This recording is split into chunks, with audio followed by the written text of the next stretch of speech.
اعوذ باللہ السمیع العلیم من الشیطان الرجیم بسم اللہ الرحمن الرحیم الحمد للہ الاحد الفرد الصمد الذي لم يلد ولم يولد ولم يكن له كفوا احد والصلاة والسلام على محمد وآلہ الطیبین الطاہرین المعصومین واللعنة الدائمة الابدیة على اعدائهم اجمعین۔ تقلید کے سلسلے میں یہ چھٹی گفتگو ہیں آپ کی خدمت میں۔ اس سے پہلے عرض کیا کہ ہماری عقلیں حکم دیتی ہیں کہ جن امور میں ہم مہارت نہیں رکھتے، تجربہ نہیں رکھتے، جن مسائل کو ہم ذاتی معلومات اور ذاتی تجربے سے حل نہیں کر سکتے، ان میں ایسے لوگوں کی طرف رجوع کریں جو ماہر ہیں، متخصص ہیں، واقف ہیں۔ اسی عمل کو فقہی اصطلاح میں تقلید کہتے ہیں۔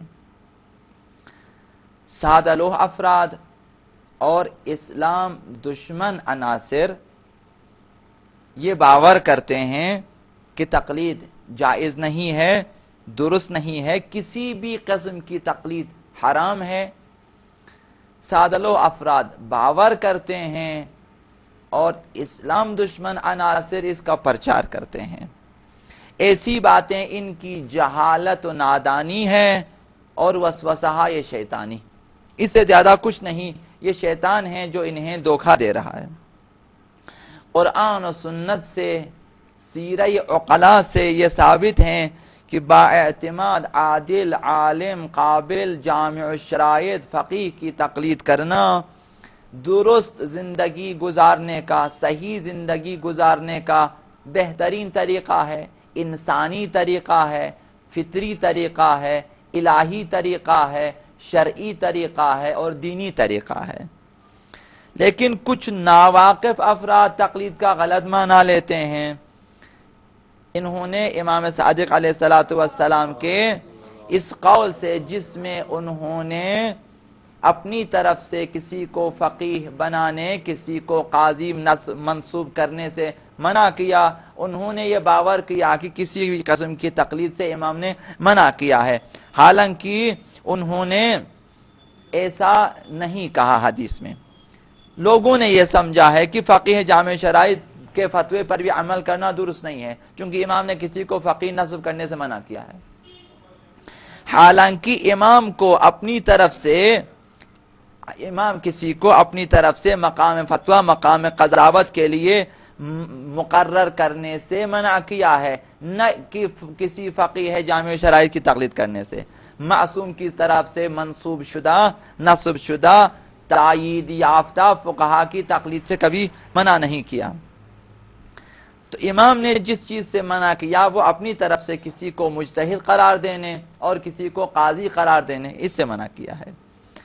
عرض کیا آپ کی خدمت میں کہ فقیہ ہونا، مرجع ہونا الگ مسئلہ ہے، کسی کو اپنی طرف سے حجت قرار دینا، قاضی بنانا، یہ الگ مسئلہ ہے۔ کسی کا ائمہ کی تائید کے ساتھ فقیہ ہونا، مرجع ہونا ایک جائز عمل ہے، اور کسی کو اپنی طرف سے فقیہ بنانا ناجائز عمل ہے، کسی کو اپنی طرف سے قاضی قرار دینا ناجائز عمل ہے۔ امام کی اس روایت میں امام نے فرمایا فَتُصَدِّقَهُ فِي كُلِّ مَا قَالَ، کسی کو اپنی طرف سے فقیہ قرار دیں، مجتہد قرار دیں، قاضی قرار دیں، اور پھر اس کی ہر بات کی تائید کریں، ہر بات پہ عمل کریں، ہر بات کی تصدیق کریے، ناجائز عمل ہے۔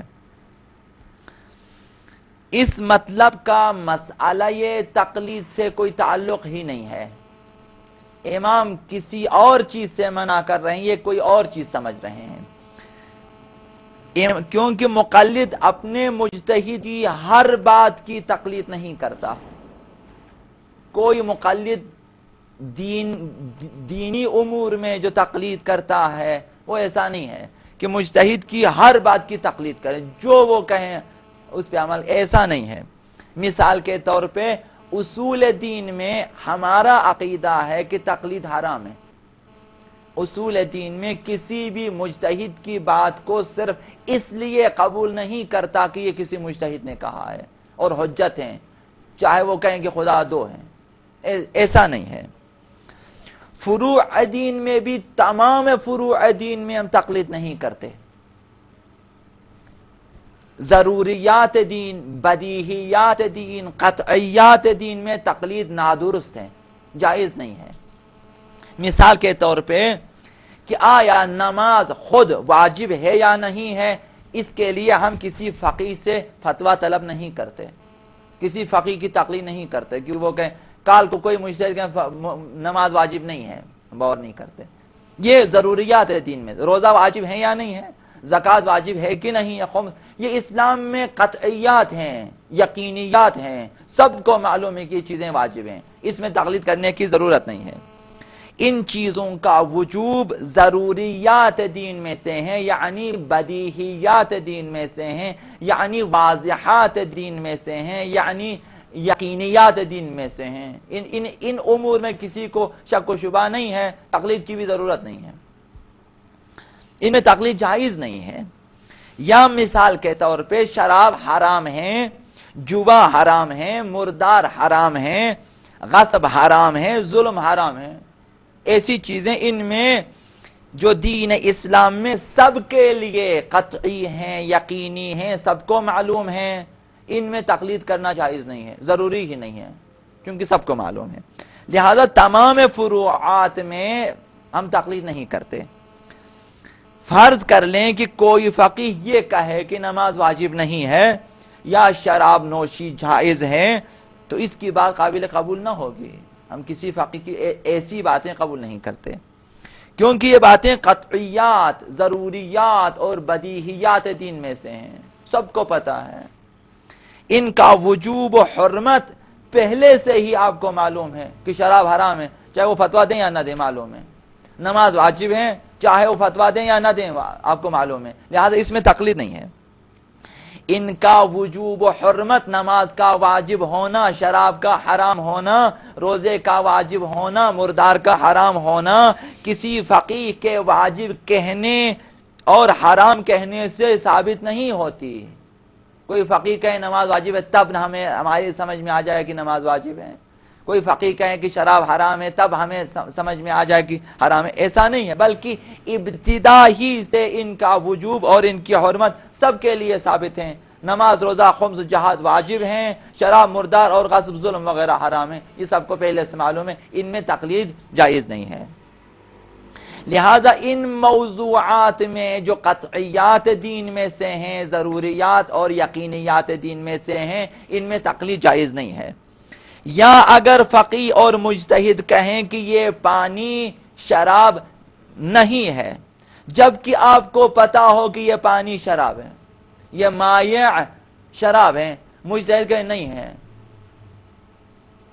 یا یہ کہے کہ یہ کپڑا فلاں شخص کا ہے، جبکہ آپ کو معلوم ہے کہ فلاں شخص کا نہیں ہے، آپ کو پہلے سے معلوم ہے، تو اس کی بات پہ عمل کرنا واجب نہیں ہے. اس فقیہ کی واجب نہیں ہے کہ آپ اس کی اطاعت کریں، چونکہ آپ کو معلوم ہے کہ یہ مائع شراب ہیں اور یہ کپڑا فلاں شخص کا ہے.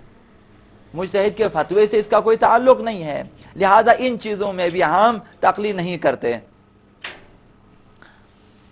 لہذا ایسے مسائل میں مجتہد اور دیگر افراد میں کوئی فرق نہیں ہے، ایک جیسے ہیں.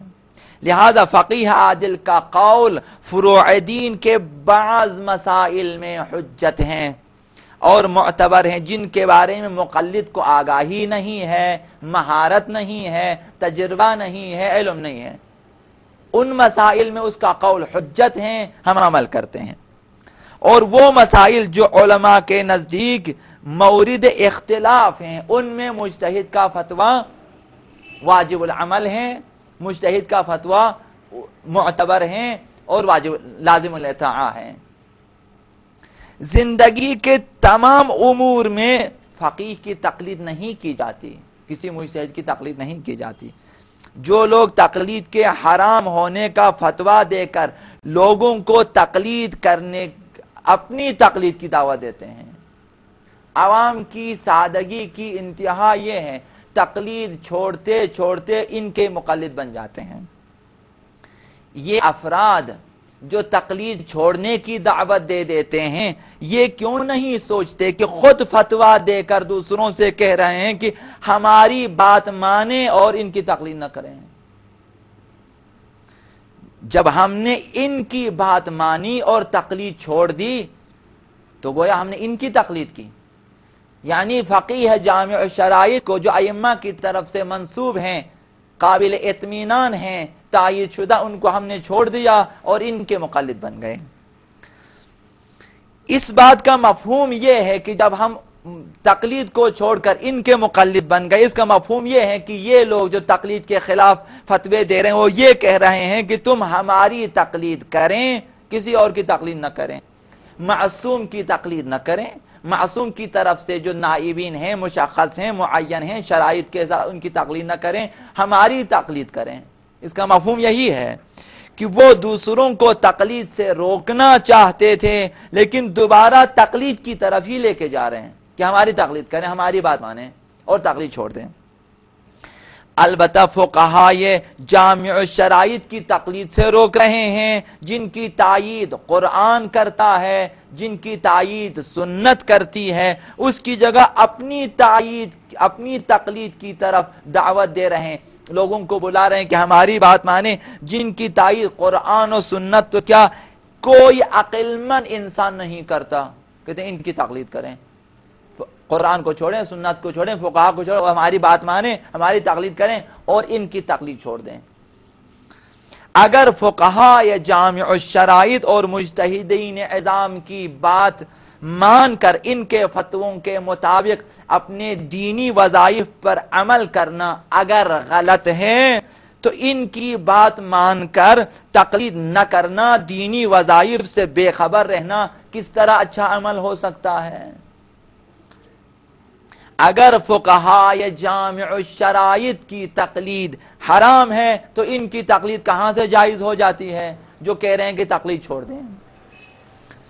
تقلید کے مخالفین کو یہ کہنا چاہیے، اگر یہ سچے ہیں کہ ہماری بات بھی نہ مانیں، کیونکہ کسی کی بات ماننا اس کی تقلید ہے، لہذا ہماری بات بھی نہ مانیں، کیونکہ ہماری بات مان کر اگر تقلید نہیں کرو گے تو یہ خود ایک تقلید ہوگی.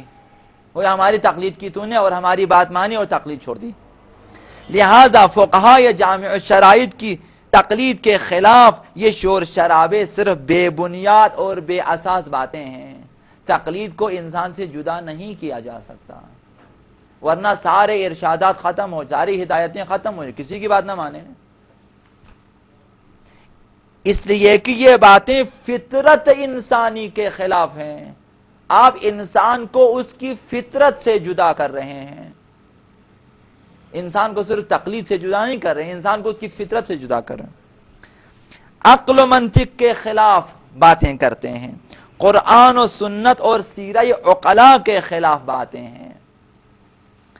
کسی بھی انسان کے لیے ممکن نہیں ہے کہ وہ زندگی کے کسی بھی مسئلے میں کسی کی تقلید نہ کریں. یہ ناممکن ہے، اصلاً محال ہے. کوئی ایسا انسان پیدا ہو جائے کہ جو یہ کہیں میں کسی بھی مسئلے میں زندگی کے کسی کی بھی تقلید نہیں کرتا. کسی بھی امر میں کسی کی تقلید نہ کرنے کا مطلب کیا ہے؟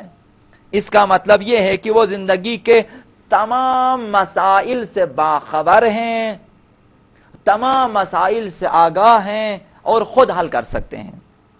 اتنی قدرت رکھتا ہے کہ زندگی کے تمام مسائل کو اکیلا حل کریں. اس کا مطلب یہ ہے، کسی کی بھی تقلید نہ کرنے کا مطلب یہ ہے. مثال کے طور پہ علاج معالجے کے سلسلے میں خود ماہر ہے، نہ کسی کی بھی مدد حاصل نہیں کرتا، کسی کا کہنا نہیں مانتا، اپنی بیماری خود تشخیص دے دیتا ہے، خود اپنی دوا تشخیص دے دیتا ہے، خود علاج